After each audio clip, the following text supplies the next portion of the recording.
Don Johnny Beats.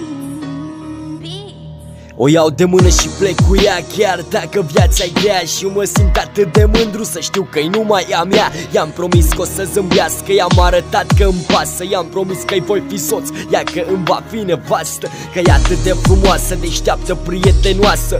Îi promit că o să lupt ca noi să avem o casă, un copil să ne iubească, care în liniște să crească. Să-i oferim căldură și dragoste părintească. Lumea poate să vorbească de Nino, ea în seamă, se gândește doar la Ianis și că o să fie mamă. Eu mă gândesc la lovele mai mult ca niciodată. Trebuie să ridic o casă ca mâine o să fiu tată. Eu nu o să-mi cumpăr fiul vreodată cu o ciocolată și o să dau la lopată și o să mănânc zăpadă.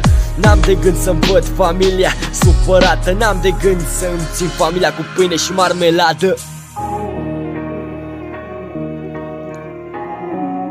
Luptăm pentru o familie,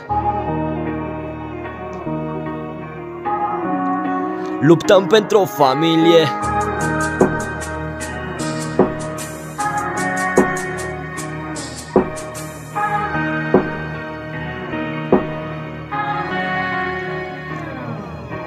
Puțin cred că o să reușesc, e treaba lor. Nu poți vorbi cu învins și cum e să fii învingător. Am un rol, să dau gol chiar și cu portofelul gol.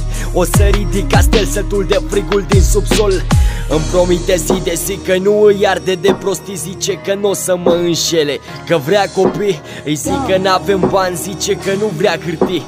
Nu are impresii, muncește zi de zi. E harnică, nu minte, când o mint eu mă simte. Face, nu doar promite, nici nu vrea să profite. Fără ea probabil aș fi ales altă cale. Singurul sprijin a fost ea să pot rămâne în picioare. Muncim pentru o familie și o lume